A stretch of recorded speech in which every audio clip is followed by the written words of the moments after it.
Bendito Dios y Padre, te alabamos y te adoramos y bendecimos tu grande nombre. ¿Quién como tú, Señor? No hay otro. Eres incomparable, inigualable, y grande eres en misericordia. Lento para la ira es nuestro Dios. Te pedimos en esta mañana, Señor, que tu Santo Espíritu nos alumbre a través de tus sagradas palabras. Danos entendimiento, Señor, y sabiduría para poder comprender tu voluntad y tu corazón, pero sobre todo vivir la palabra, para que produzca en nosotros cambios, transformación de corazón, pero también porque es medicina a nuestro cuerpo. Muchas gracias, Dios, por esta palabra que es viva y es eficaz. En el nombre de Jesús te damos las gracias. Amén. Vamos a comenzar, mis hermanos, el nuevo tema número 15. El gozo del misionero. El gozo del misionero. Vamos a mirar Filipenses capítulo 4, del 1 al 7.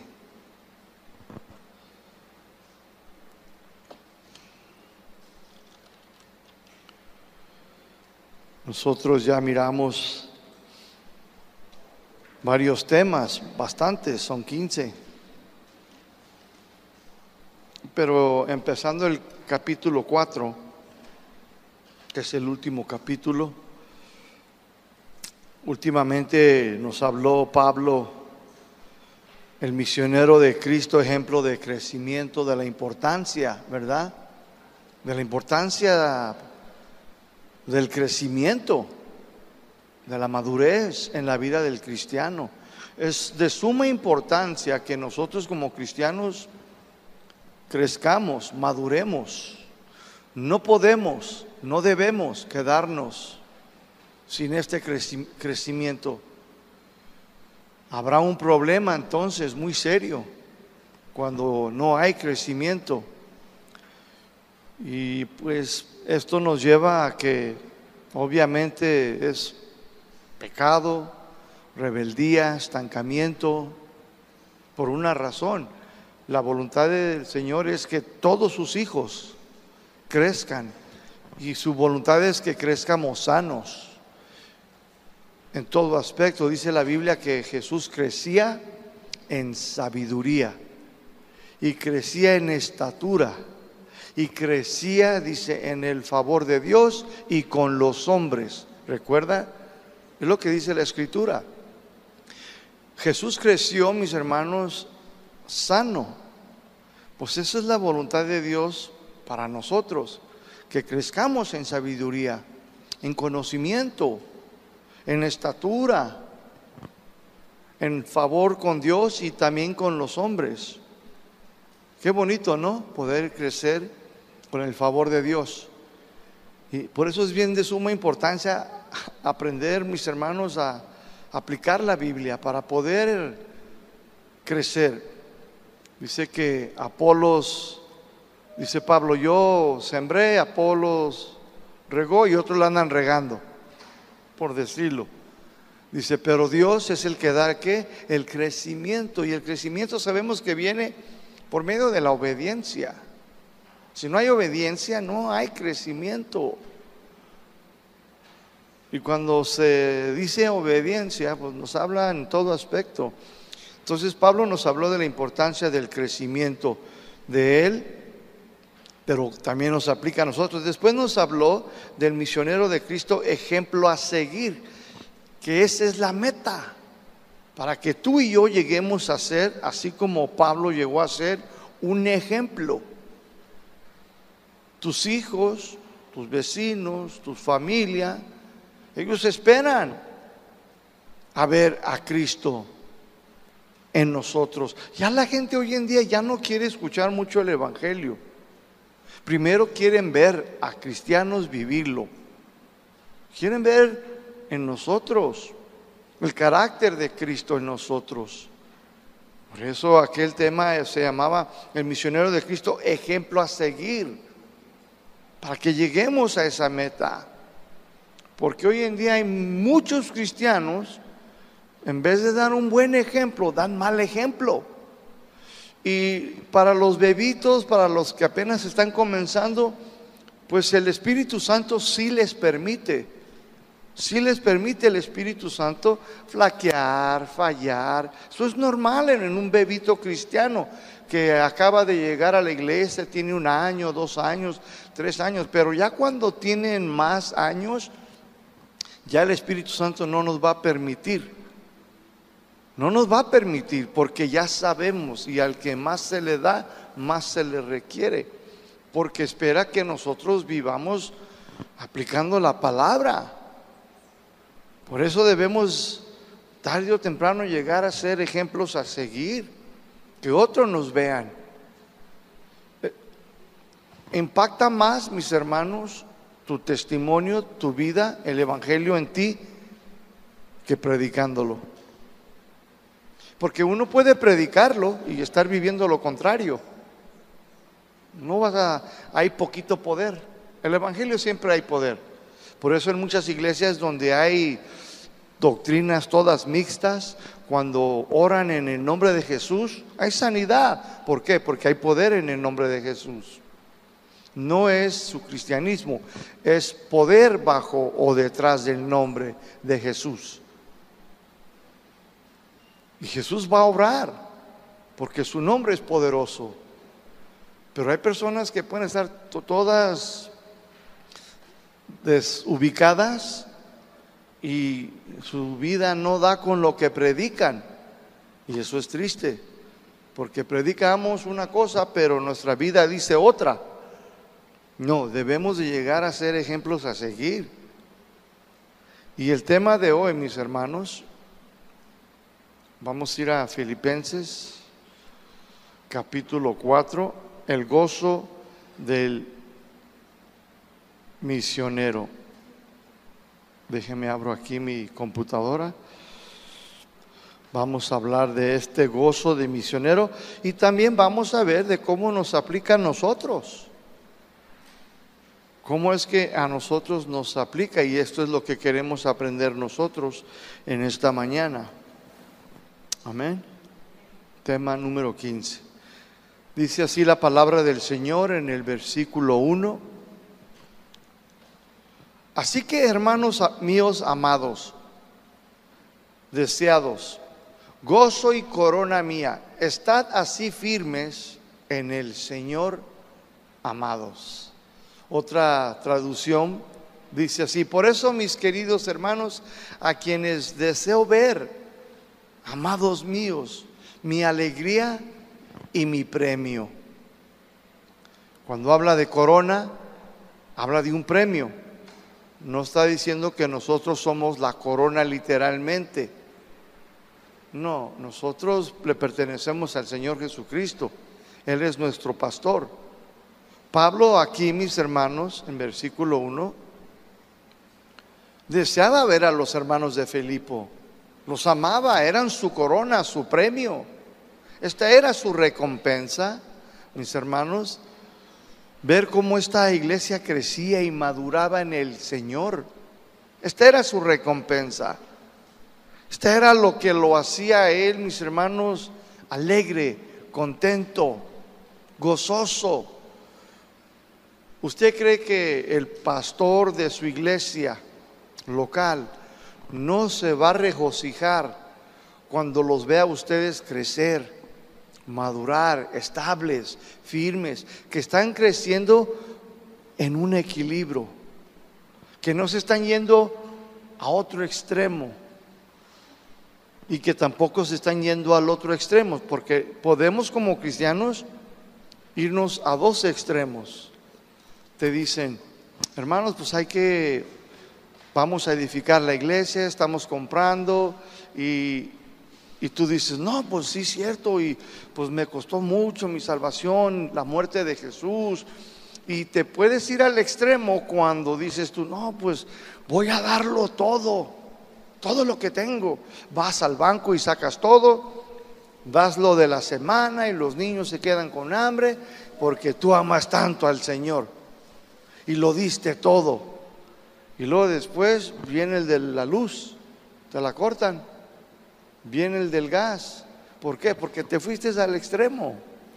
Pero también están los que se van al otro extremo, los que tienen semilla para sembrar y dicen, pues no hay. Y esos también se fueron al otro extremo. O sea que se quedaron cortos porque no quieren participar con lo que Dios les ha bendecido. Pablo dijo que cada quien diera como o conforme Dios le haya bendecido, ¿verdad? Entonces tiene que haber un equilibrio. Y a los pastores pues nos da ese gozo cuando miramos a los cristianos sabios, prudentes, obedientes al Señor, a la palabra, encuentran su lugar. Y Pablo, mis hermanos, amaba verdaderamente a la iglesia. Los amaba y deseaba verlos. Y pues esto, mis hermanos, a él le causaba mucho gozo. Cuando dice él, mis hermanos, que eran su corona, si ustedes recuerdan los Juegos Olímpicos de Grecia, que fue donde comenzaron, ahí al ganador se le concedía una corona de laureles. Estaba puesta sobre su cabeza al ganador. Y los filipenses aquí, dice Pablo, que eran su corona. En otras palabras, eran el premio del apóstol Pablo por su labor, por su trabajo en el evangelio. Porque de cierta manera sí lo son. Espiritualmente, la gloria y la honra, y literalmente le pertenece al Señor, no a nadie más. Da gloria a tu nombre, no a nosotros, oh Jehová, no a nosotros, sino a tu nombre da gloria. Es a Él. Pero nosotros somos los instrumentos que Dios usa, a sus pastores, sus tutores, sus maestros. Pero encima de nosotros está el pastor de pastores, está el maestro de maestros, y es el Espíritu Santo, el maestro. Él les recordará y les enseñará y los guiará a toda la verdad, conforme a las palabras de Jesús. Entonces, Pablo dice que ellos eran su corona, su premio. Esta corona es una analogía para mostrarnos su verdadero interés y propósito de haber trabajado en las vidas de las personas y ver no solamente la salvación de ellos, sino también su crecimiento en las cosas del Señor. Esto era para él un premio, una recompensa de que su trabajo, mis hermanos, no había sido en vano. ¿Cuántos están de acuerdo? Y aunque no, el apóstol Pablo entonces amaba literalmente a las iglesias, amaba a los hermanos. Y esto para él, mis hermanos, era una alegría, un gozo de que él había sido usado por Dios, el creador del universo. Dios también te quiere usar a ti. Dios te quiere usar. Pastor, yo no tengo mucho conocimiento. Con lo poquito que tú tienes, ponlo en práctica y te va a dar más. ¿Para qué pides más sabiduría? Alguno, Señor, dame más sabiduría, dame más conocimiento. El Señor le dice, si lo poco que te he dado no lo quieres aplicar, aplica lo poquito que tengas y te voy a dar más. Porque ahora sé que eres responsable, ahora sé que quieres compartirlo, que quieres darlo, que de gracia recibiste y de gracia tú lo quieres dar. Eso le agrada al Señor.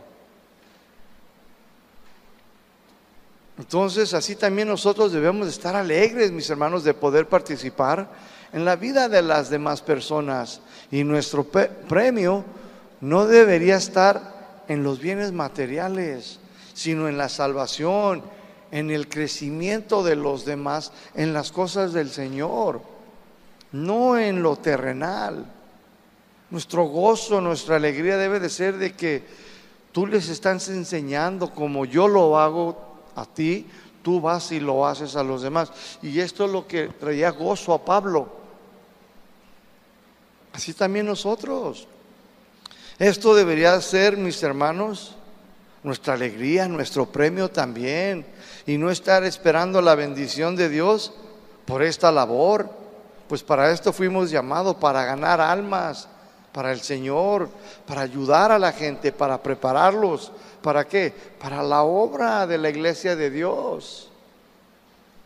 Yo como ministro tengo una responsabilidad en la iglesia que Dios me concedió por su infinita gracia, y necesito preparar, restaurar, capacitar, habilitar, y todo eso incluye mucho trabajo. Mucho trabajo. Primeramente tiene que haber una disposición del corazón de la persona. Pero ya una vez hay disposición en tu corazón, la palabra de Dios va a hacer su perfecta obra mientras tú tengas disposición. Pero es un proceso largo, simplemente para restaurar. No sé cuántos de ustedes han trabajado en donde se arreglan carros que fueron chocados. Primero le sacan los golpes a puro golpe, y luego después con martillo le dan duro, y luego después le echan una que se llama bando, le echan bando, y luego vienen con una máquina y lo empiezan a pulir con la lija.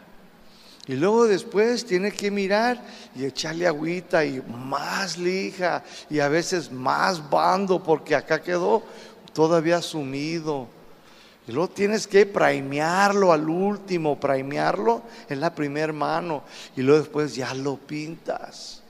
Es un proceso largo. Es algo, ahora así es nuestras vidas. Y yo como pastor, hay gente que viene bien dañada, bien lastimada. Y luego hay otros que vienen con la mente, pues con muchos malos hábitos. Porque así venimos todos a Cristo, mis hermanos. Cuando ustedes y yo llegamos a Cristo, algunos llegaron con un montón de maletas, 3 matrimonios, otros llegaron con enfermedades crónicas, otros llegaron con el alcoholismo, el cigarro, las drogas, otros llegaron con la mente toda pervertida. Y pues eso hay que reparar y restaurarlos. Y luego después hay que prepararlos, capacitarlos. Es un proceso largo. Esa es nuestra responsabilidad. Pero nos causa un gozo, una alegría cuando las personas comienzan a querer servir. Y yo a veces los veo y digo, les falta. ¿Y qué crees que hago? ¿No van a servir o van a servir? Van a servir. Porque es en el proceso que van a ir creciendo y madurando. Si me espero hasta que sean perfectos, no, pues van a tener 180 años y todavía voy a estar esperando. La hermana va a estar disecada ahí, y yo todavía esperando. Nunca. No, es un proceso. Por eso es importante el crecimiento y la madurez, ¿sí? Entonces esto también debe ser nuestra alegría. ¿A poco usted no se pone contenta ya cuando su niño ya sabe las matemáticas, sabe leer, y usted se pone bien hoppy? ¿Sí o no? Se pone uno bien contento. Pues también nosotros nos ponemos contentos ya cuando los hermanitos quieren participar y quieren preparar un tema, un devocional, y luego empiezan a animar a otros, y luego volteas. Ah, caray, el hermano está orando por aquella señora, y luego la hermana está dando consejos a alguien, y yo, órale, qué padre. Gracias, Señor, síguelos usando, dales más. Nos causa gozo. Filipenses 4:1, la segunda parte, Pablo les dice, estén firmes en el Señor. Esta palabra firmes nos habla de permanecer en una posición. Así, mira, manténganse firmes, dice Pablo, en el Señor. Nos habla de permanecer allí. Nos habla también de no dejarnos mover. No se muevan, permanezcan en ese lugar. Pablo aquí nos está diciendo: hermanos filipenses, hermanos del Lipco, no se dejen mover de las cosas del Señor. No dejen que los falsos los muevan en su manera de pensar. Permanezcan en la posición en la que Cristo los ha hecho libres.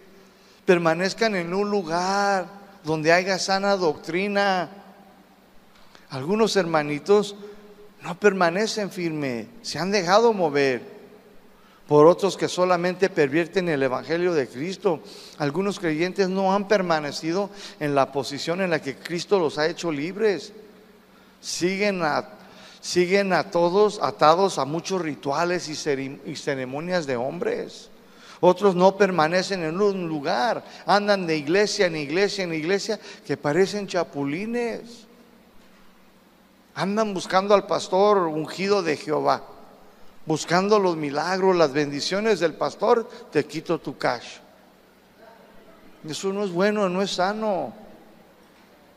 ¿Usted conoce a algún cristiano o cristiana que ya fue como a 3, 4 iglesias y todas son casas de oración?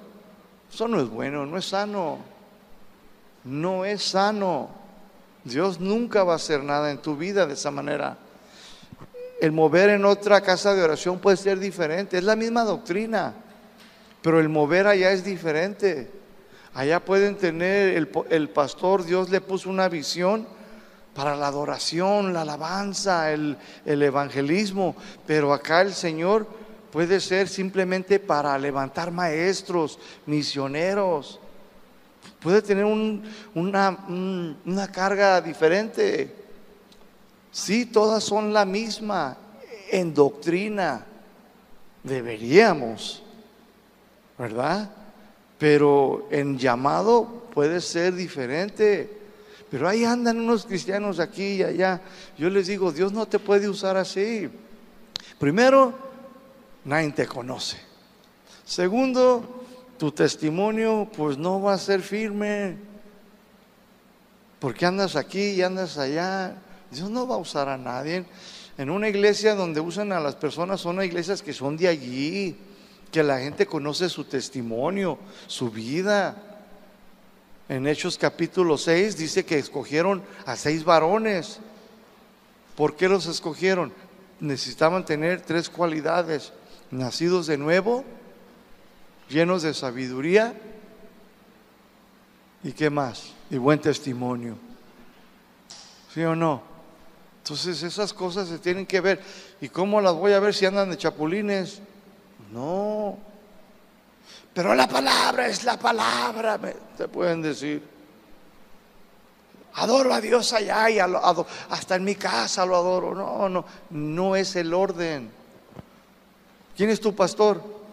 Jehová es mi pastor y nada me faltará. No, necesitas tener un tutor, alguien que te esté corrigiendo, que te esté enseñando. ¿A poco el niño puede hacer lo que quiere? Tu hijo.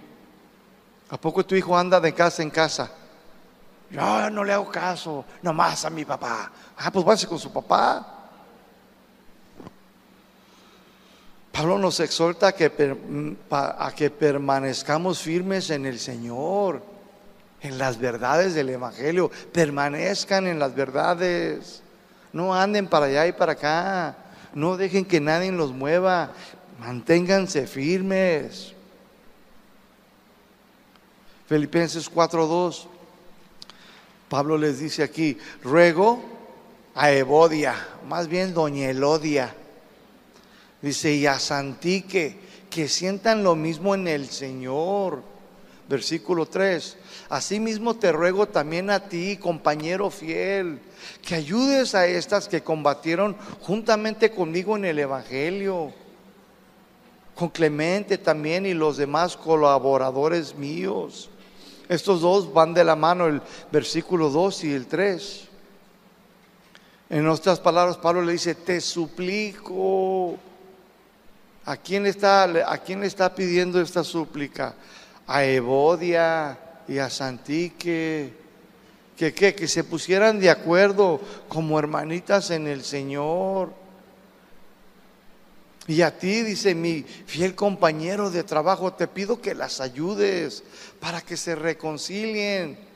Pues las dos hermanitas, dice, lucharon conmigo, ahí a mi lado, ahí estaban, luchando, combatiendo, dice, en el evangelio. La hermana Evodia y la hermanita Santique tuvieron una disputa, una discusión, y fue grave, fue algo duro. Si no, Pablo no lo mencionaría, ¿sí? Y para que esto no causara división en la iglesia entre los hermanos, Pablo le pide al fiel compañero, que para mí pudo haber sido el pastor o el líder de esa iglesia, ¿sí? Más tarde, el pastor de esta iglesia, era Efesios. Timoteo llegó a ser el pastor de Efesios, no Filipenses. Entonces Pablo aquí le pidió a este fiel compañero, líder o pastor, ¿verdad?, que interviniera, que las ayudara a estas dos hermanitas para que se pusieran de acuerdo en el Señor. Yo me acuerdo, yo me puedo imaginar, pudo haber sido por problemas de dinero o problemas de ¿por qué miras a mi esposo?, ¿verdad? O qué sé yo, a lo mejor sería, no, que mis tamales están más buenos que los tuyos, qué sé yo, el pozole, a Pablo le gusta más mi pozole que el tuyo, el mío es pozole chilango y el tuyo no, qué sé yo. Pero fue algo que se agarraron ahí las hermanas. Y esto, dice Pablo, antes de que cause división, problemas en la iglesia, ayúdales, interviene, porque ellas lucharon conmigo y le dolía en su corazón, porque eran buenas cristianas y tenían esta indiferencia. Va a haber indiferencias en las iglesias, va a haber indiferencias en tu familia, va a haber indiferencias en el ministerio. De que las vamos a ver, pero siempre se necesita alguien maduro, alguien sabio, alguien prudente, para que entre y no se ponga del lado de la hermana o del otra. No, alguien que esté allí para enseñar la palabra de Dios, ¿sí o no? Estas hermanitas eran muy apreciadas por Pablo.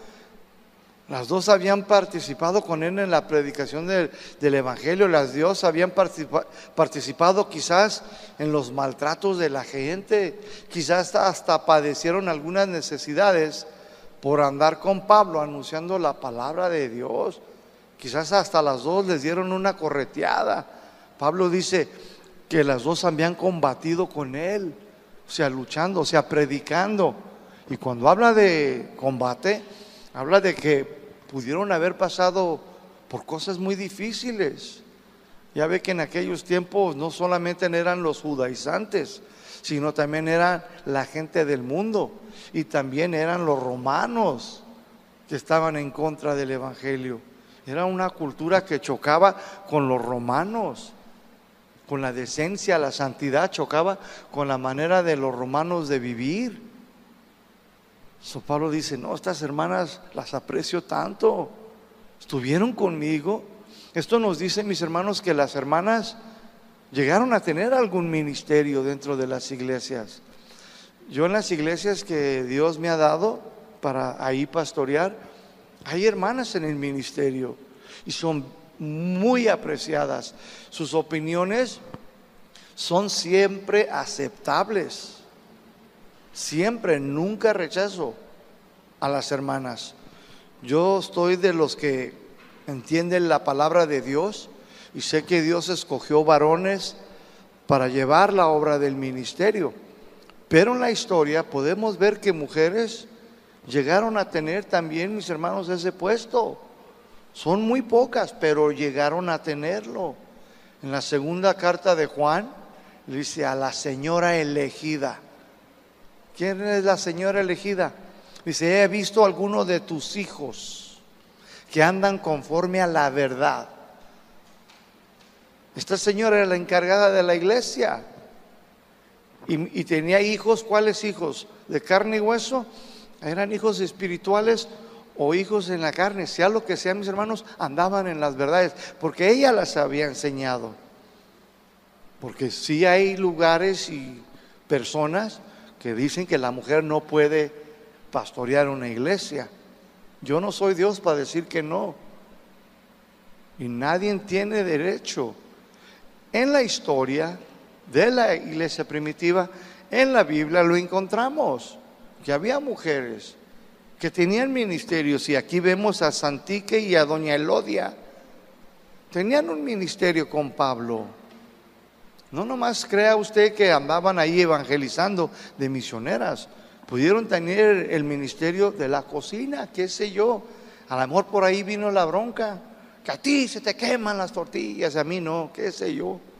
A ti se te quema el arroz y no digo nada. Eran bien apreciadas por Pablo. Por eso Pablo le pide aquí a su compañero fiel que las ayudara para que fueran a la palabra de Dios y que se sometieran al Señor, que arreglaran sus indiferencias, que se pusieran de acuerdo. El no hacerlo podía traer mal testimonio a la iglesia. ¿Sí o no trae mal testimonio? Viene un creyente y luego la mira a las dos hermanas allá en la esquina. No, pero tú y luego los hijos de esta acá detrás de ella y el esposo. Y usted que se mete, hermano, no se meta, déjelas. Si se quieren dar allá un jalón de tubos y de greñas y romperse la media, déjelas. Va a traer madurez. ¿Edad? Va a traer mal testimonio a los recién que están llegando. Trae un mal testimonio a la iglesia. Y no solamente trae mal testimonio, sino que puede traer también mucha división entre los hermanos. Si no es Dios, ni conteste. Amén. La división entre hermanos siempre trae separación, mis hermanos, familias, y esto crea un serio problema en las iglesias. Dije así porque sé que no es Dios. Amén. Algunas iglesias, mis hermanos, escúchenme, han sido divididas, separadas por indiferencias entre algunos hermanitos. Y se requiere uno que sea sabio, maduro, para poder ayudar. Siempre que hay problemas en las iglesias, siempre los hijos de la mamá, por más mal que esté, o la hija, ¿usted cree que no la van a defender? Claro. Sin sabiduría y sin entendimiento. ¿Usted cree que le va a decir el esposo y la hija, mamá, la equivocada eres tú ahí enfrente? No, le puede decir en casa, pero casi suele suceder muy poco. Mamá, la regaste, andabas toda en la carne, tiraste todos los frutos, mamá, estás mal, ubícate, yo soy tu madre. Casi no sucede eso. Pero sí puede y debe, si está mal. O la hija, hija, estás mal. Se te vieron los cuernos por toda la plática. ¿Cuáles cuernos? Pues mira nada más tu manera de hablar. Entonces se necesita alguien maduro, alguien sabio. ¿Sí o no? Primera de Corintios 6, versículo 1 al 5. Primera de Corintios 6, del 1 al 5, ahí Pablo le habló a los corintios de los pleitos ante los jueces incrédulos. No lo voy a leer los 5. Algunos creyentes ahí, mis hermanos, del 1 al 5, del 1 al 5, algunos creyentes estaban teniendo indiferencia entre ellos y algunos estaban llevando a sus hermanos cristianos a la corte delante de los jueces incrédulos para arreglar sus indiferencias. Y Pablo les dice ahí en el versículo 5, dice, para vergüenza de ustedes se los digo, para avergonzarlos, debería de darles vergüenza, corintios. Dice, pues que no hay entre ustedes uno sabio, ni aun uno que pueda juzgar entre sus hermanos. Aquí la palabra juzgar viene una palabra griega, crino, con K de kilo, crino. Yo sé que usted ha escuchado: hermano, hermana, no juzguéis para que no seas juzgada, ¿verdad?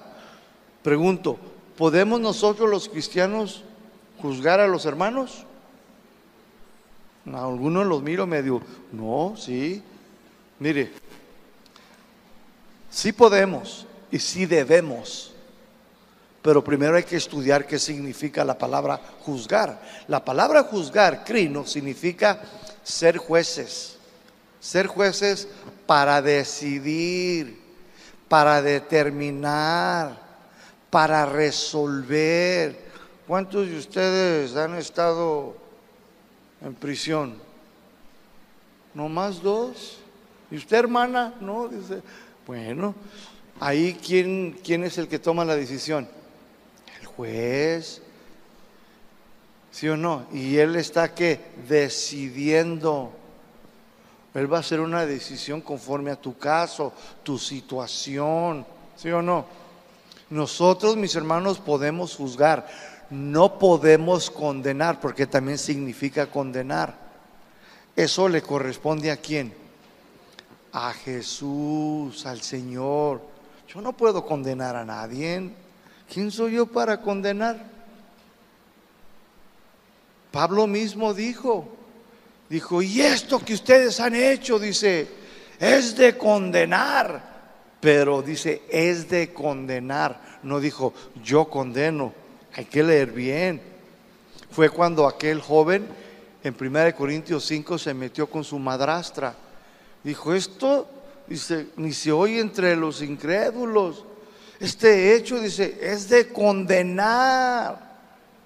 Pero no estaba diciendo, yo lo condeno a ese. Es más, simplemente lo excomulgaron. Y después de un tiempo dijo, ya no la rieguen. En la segunda carta de Corintios dice, mírenlo, ya está bien quebrantado, está bien triste, ya déjenlo que vuelva. Entonces no estaba hablando de condenar. Él dijo, era un hecho, un acto de condenar, pero no que él lo iba a condenar. Eso le pertenece al Señor. Entonces la palabra aquí, crino, significa eso: determinar, resolver, hacer una decisión. Hermano, usted está mal.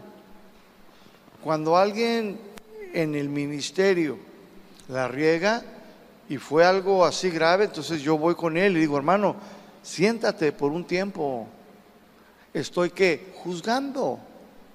Estoy haciendo una decisión porque causó daño, ofendió a Dios, ofendió a los hermanos. Si fue adulterio, fue fornicación, haga lo que haya sido, lo voy a condenar, lo voy a sacar de la iglesia. No, cada caso es diferente. Ahora, si anduvo con 3, 4, 5, entonces sí, órale, sáquese, ¿sí o no? Porque ahí ya es excomulgarlo, pero cada caso es diferente.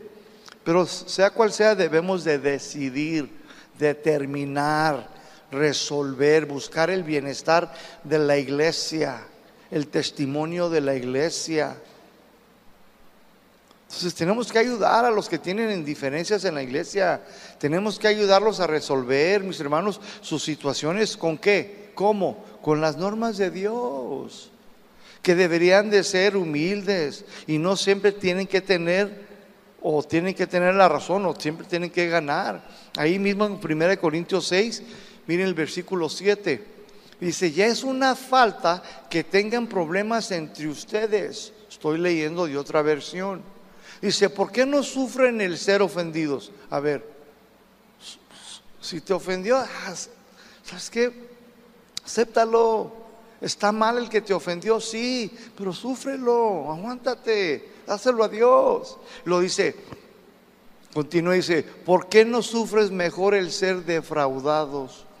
Ok, te transió, ya déjaselo, no te quiere pagar. Dice que no y que no te va a pagar, pues ya qué, ¿le vas a pegar? ¿Lo vas a llevar a corte delante de los incrédulos? Dice, no, ni modo, aprende. Por eso antes de mis hermanos, nosotros de prestar dinero a la gente, debemos de, pastor, usted conoce a este, yo no lo conozco muy bien. Si ya lo conoces bien, bueno, es tu decisión. no mía. Pero si no lo conoces bien, bueno, voy a pedirle un consejo al pastor, a ver si conoce a este hermanito o esta hermanita, antes de que me metan en una bronca, porque a veces por hacer un bien terminas siendo el malo de la película. ¿Sí o no? ¿Les ha pasado? Sí, ayudas y al último eres el malo. No, eres el malo cuando no aceptas el ser defraudado, porque te metiste al tú por tú. Dice Pablo, no hagan eso.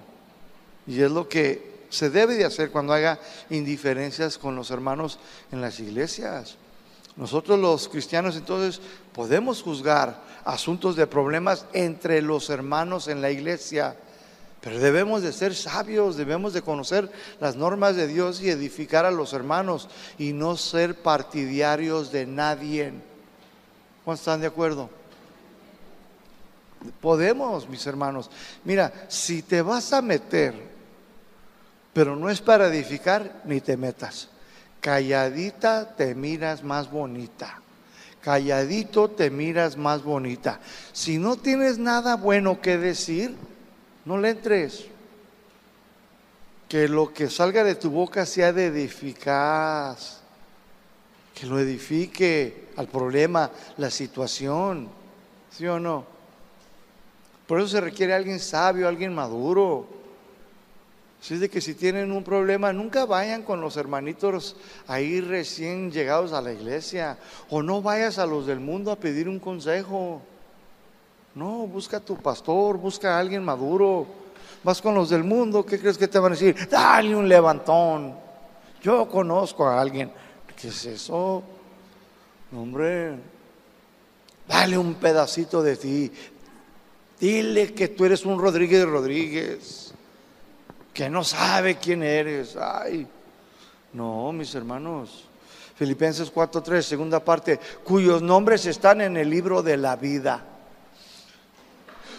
Cuyos nombres están en el libro de la vida. Los judíos tenían conocimiento de este libro de la vida. ¿Sabía usted eso? Este libro de la vida, mis hermanos, contenía los nombres de todas las personas que habían de heredar la vida eterna en el cielo junto con el Señor Jesucristo. Los judíos sí tenían conocimiento de este libro, mis hermanos. Desde chiquitines, desde tiempos atrás, mis hermanos, ellos tenían conocimiento. Me parece que es Éxodos 32. No le puse el libro, nomás le puse 32.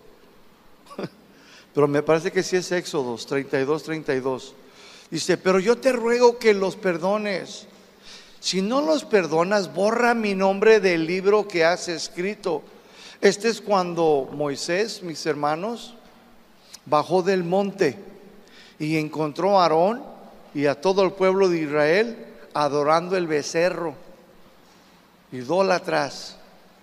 Entonces Moisés intercede por el pueblo. Le dice, no, Señor, dice, no los borres de la faz, porque el Señor se enojó. Quítate, Moisés, hazte un lado, porque ahorita le voy a unos zapes a este pueblo y lo voy a borrar de la faz de la tierra. Hazte un lado, Moisés. Y Moisés, no, Señor, no, perdónalos. Dice, y si no los perdonas, dice, de todo su corazón dolido, dice, pues quita mi nombre del libro de la vida. Fíjate, Moisés ya sabía de ese libro. Quita mi nombre de ese libro. Dice en el 33, y Jehová le respondió a Moisés, al que pecare contra mí, a este que raeré, o sea, borraré yo de mi libro, al que peque contra mí. Salmo 69:28. Salmo 69:28. Te lo voy a leer en la Biblia, Dios habla hoy. Dice, bórralos del libro de la vida y no los pongas en la lista de los justos. David sabía de este libro. Daniel, capítulo 12, versículo 1. Hasta Danielito sabía, mis hermanos. Daniel 12:1, en la segunda parte, no la primera parte, la segunda dice, pero en aquel tiempo será liberado tu pueblo, todos los que se hallen escritos en el libro.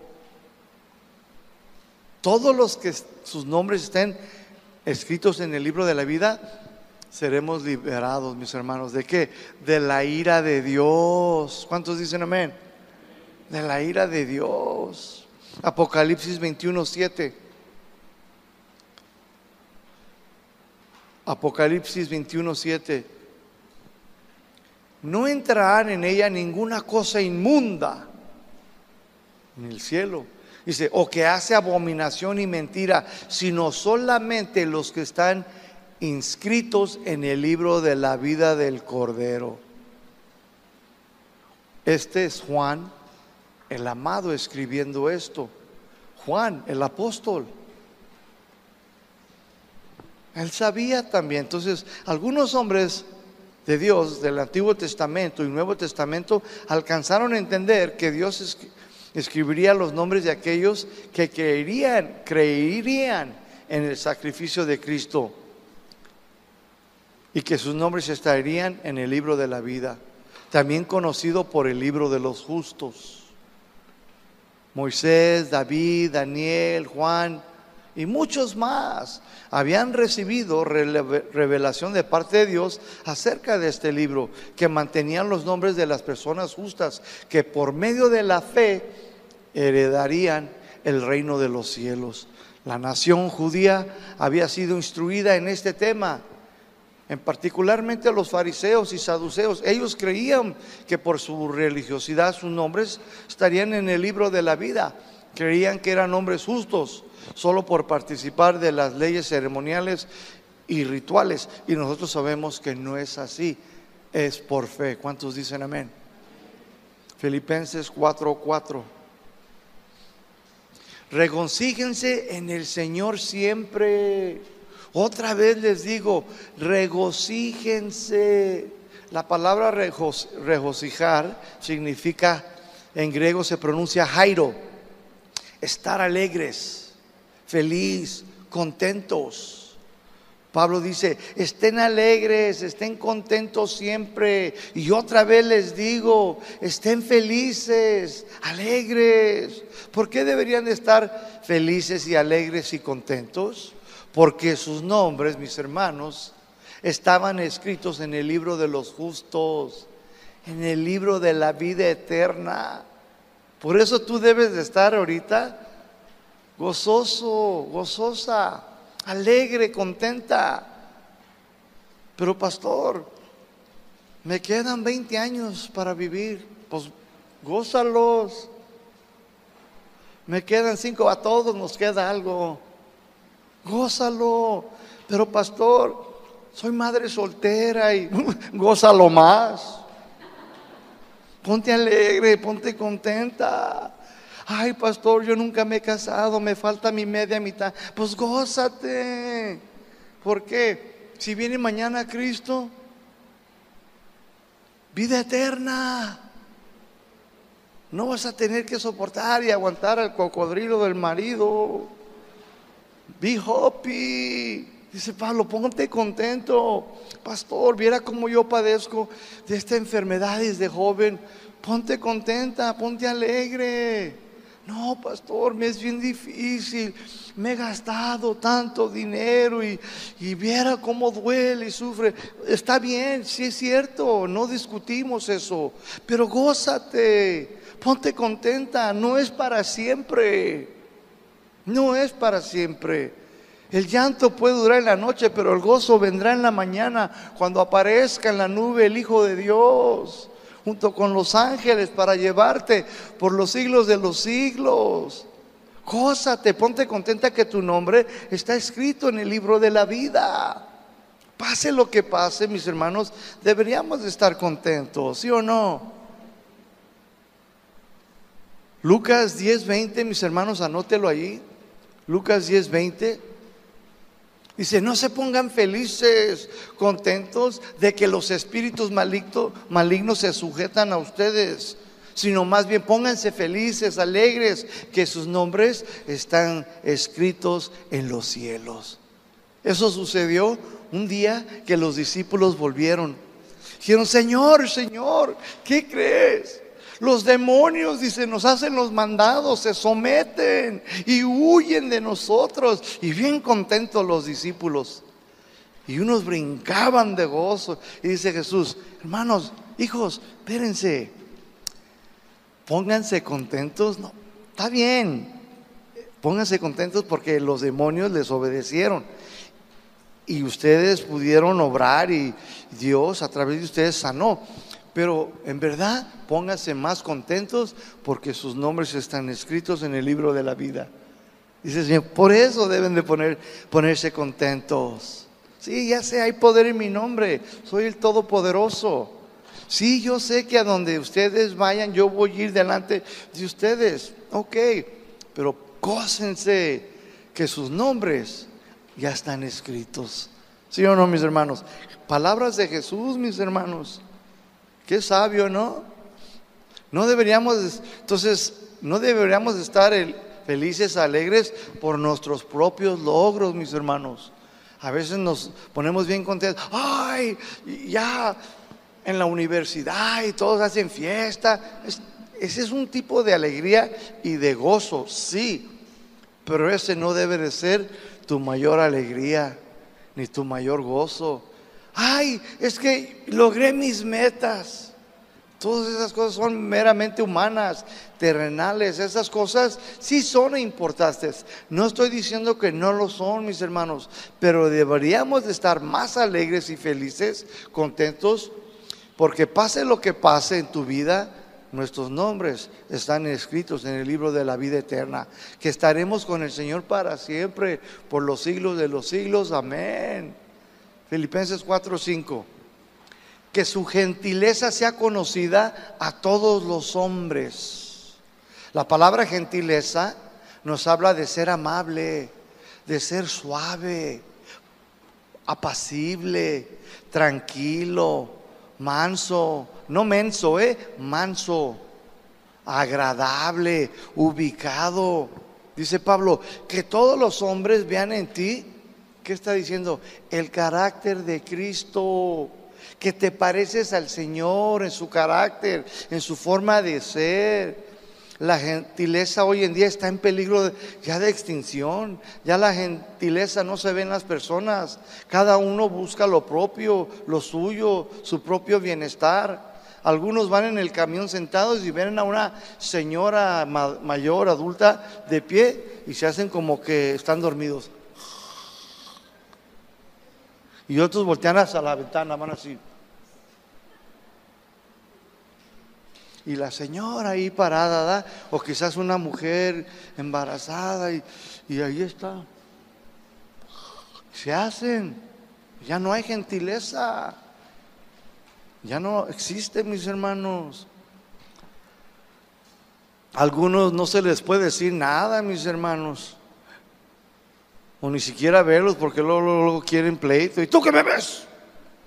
Debemos de ser mansos, tranquilos, ¿sí o no? Debemos ser amables para con todas las personas.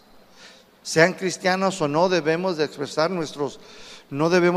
nuestros derechos personales. La gente hoy en día ya no quiere escuchar mucho acerca de Cristo, acerca del Evangelio, porque muchos han dado un mal ejemplo y lamentablemente piensan que todos somos iguales, pero nosotros sabemos que no es verdad. La gente hoy en día necesita ver la imagen de Cristo en nosotros, que seamos amables, suaves, pacientes, tranquilos, mansos con los demás. Quien quiera que sea, budista, romano, bautista, tú debes de ser gentil, que tu gentileza sea conocida. ¿A quién? Nomás a los de casa de oración, ¿verdad? No, es a todos. ¿Sí o no, mis hermanos? Es a todos. La gente, mis hermanos, quiere ver a Cristo en nosotros. Ya no quiere escuchar mucho. Ya hay muchas denominaciones. Ya hay muchos ministros en la cárcel por adulterio, por abuso de menores. Ya hay mucho de todo ese. Ya hay mucho daño, mis hermanos. Quieren ver que nosotros demostremos la imagen, el carácter de Cristo. Amén. Le vamos a dejar aquí, mis hermanos.